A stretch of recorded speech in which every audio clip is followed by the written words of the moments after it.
Hello friends, so in today's video let's solve the Geeks for Geeks problem of the day, which is merging details.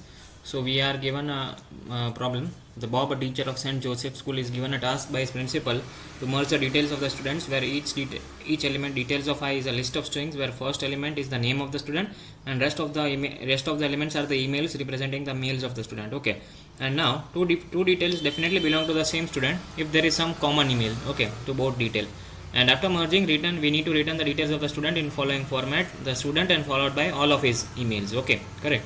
So in this case we are given John has two emails: John Smith, John New York. Similarly, there is one more entry, John, which has a mail John Smith and John 00, right? So now we can see that John Smith is common in both of them, right? So that means that these both are the same person. And see, there exists one more John and Johnny Bravo, right? But now Johnny Bravo has no relation with these two, right? There is no Johnny Bravo in these two. So that means that this John is some another person and he has different mail, and this John is the same person. So fine, in the final list I need to return John Smith, John New York, John 00 corresponding to this John, and there should be one more John which is having Johnny Bravo, and this is one Mary, and so it remains as it is because it has no common linkage, right? So we can see that this has a common linkage, and hence wise we have to merge the details of this, and we need to finally return I would say we are requiring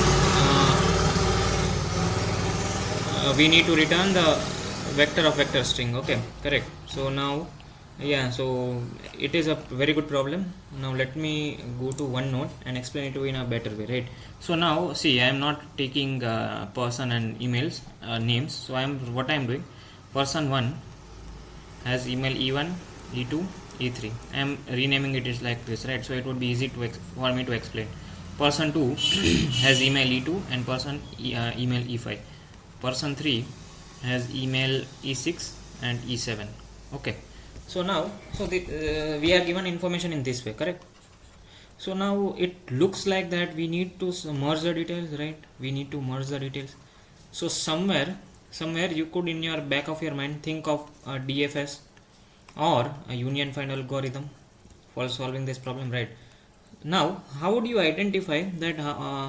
See, initially we need to first identify, right, that what we need to do, right? What should be the approach which one needs to follow for solving this problem, correct?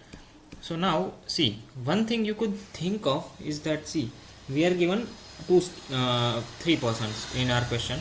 So I am taking this as a sample, and this is a good example to explain it to you, right? Now see, how I need to find out linkages between emails, right? I need to find, see, I could see that E2 is common between P1 and P2, right? So that means that P1 and P2 are the same person, correct? And I need in my final list all of these emails should be included in P1, right? Or either P2, both are the same person now.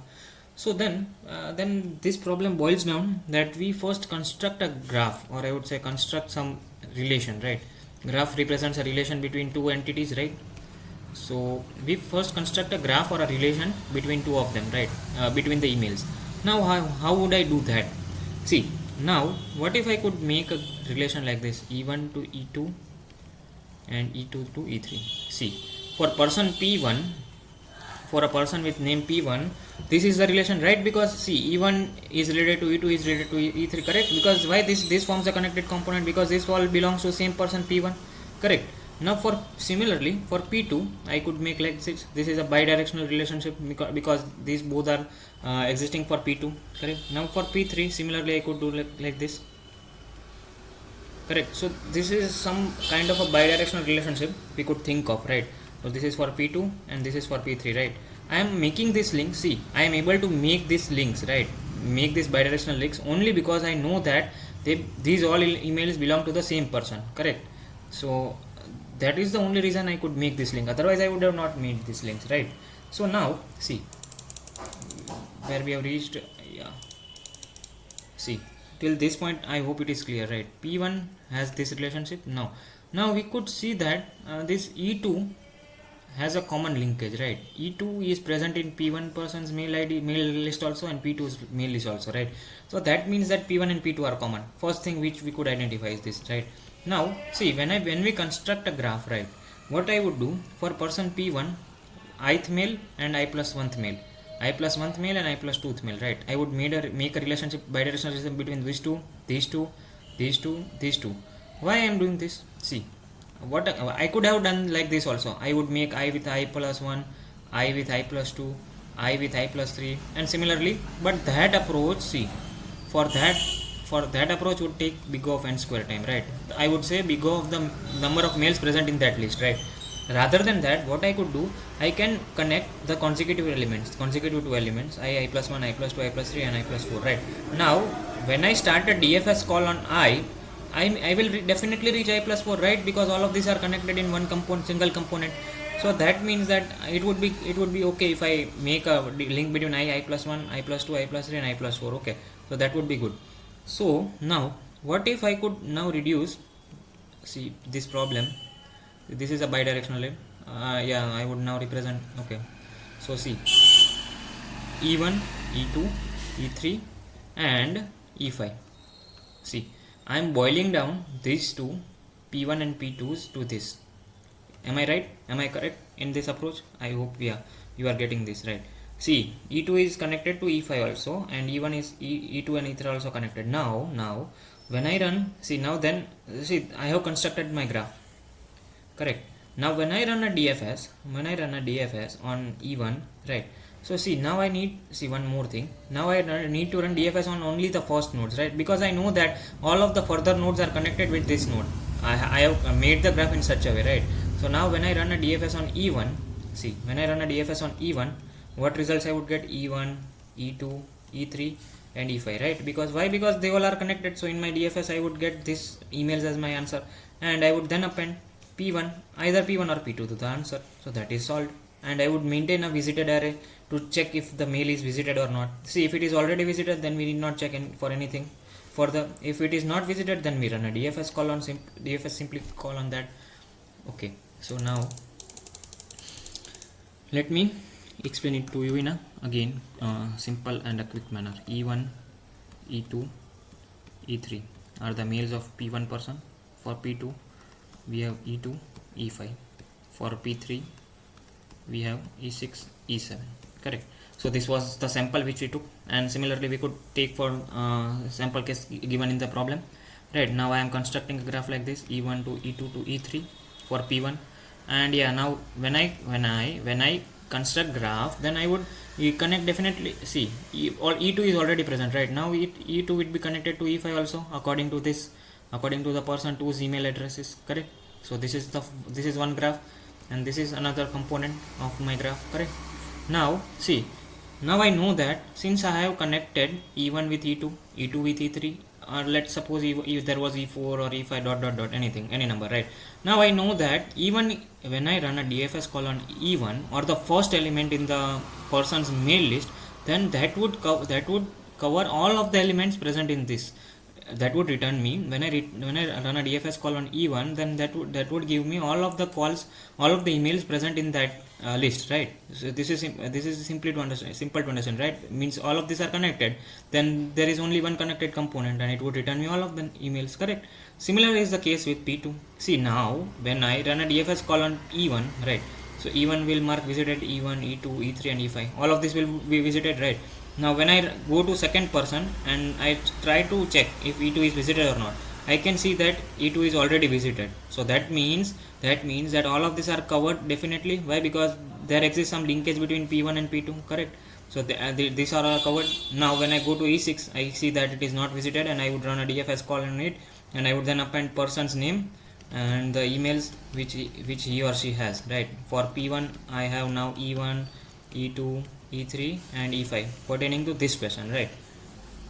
So this is the approach we could follow. This is DFS approach. Okay.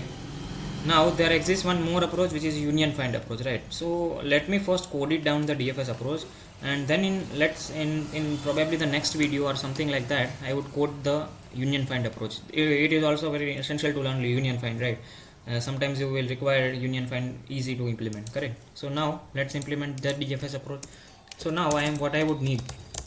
See, always try to code it in a object oriented programming way. So what vectors I would need in, I would take it as a private. members of the variable, so it is not accessible to all of them, correct. So first I need a graph, right? So map of string of vector string graph. Then I also need a visited vectors, the string of bool called visited viz. Okay, so these are the two things needed, and finally we need the answer vector, correct.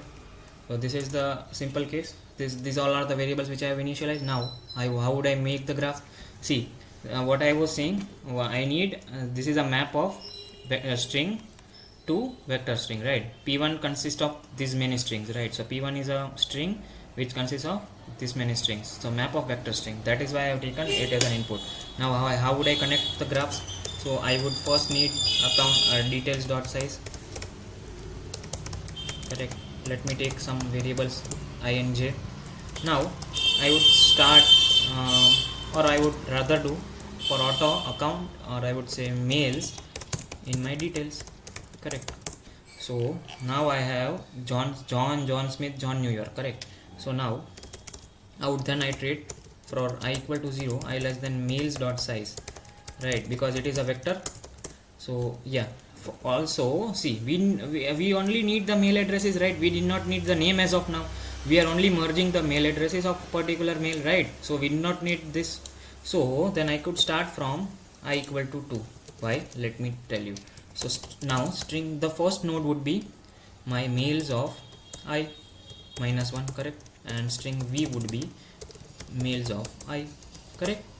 I hope it is clear. And yeah, so now I would make a bidirectional link between u and v, graph of v dot I would say pushback v, sorry, u, correct. So this is over. I have made the links, I have made all of the links. So yeah, this loop is very easy. It means if you want, you can try to see out u and v when I paste the code in the description, and then you could understand how it works, right? So now is the case. Now I need to iterate over again all males and over the details, correct. And now I need to find out which of them are visited or not. So I have taken one visited vector, correct, and I would check for males of see, I would start as I told you. See what I told you, that the first male of every person is connected to all of the corresponding males, right? So I would then call a DFS on this only, as it is only required, correct. So now if I am checking if my visited of males of 1 is, if it is not visited, then let us take one temporary vector, a vector of string. We would require that for storing all of the males of the person, right? And I am passing that males of 1, that is the male ID, and this temporary vector on the DFS call. Okay, so now first write the let's write the DFS function. So DFS function as having two variables, string and person as we will pass it as a reference. It is a good practice, and this is a temporary vector. So now first I was seeing that these males, I would push back my string, I would say a male, and also I would mark this string as visited, correct. I have visited it. Now I would then iterate over all of his connected neighbors, right? So for auto IT our graph of S, and if I would check if it is not visited again, then I would call a DFS on. So this is simple DFS, right? This is I did not explain this, right? If it is not visited, we would call a DFS on it, correct. So this is over. Now when I return from DFS, I have my answer stored in temporary variable, right? But I also need the name of the person, right? So name of the person towards the beginning. When I return the answer, we need at the beginning, correct. So what I would do, I would insert it at the beginning. So temp.insert, temp.begin. So yeah, this is a and I would push males of 0, correct. And finally I would push this temporary answer in my answer vector, and that is what I need to return. So let me try to compile it. I hope we did not get any errors. Let's see it. Okay, we are getting some difference still. Okay, yes, we need it in sorted order. We may probably, that is the reason. Person. Okay, so let's sort the temporary vector.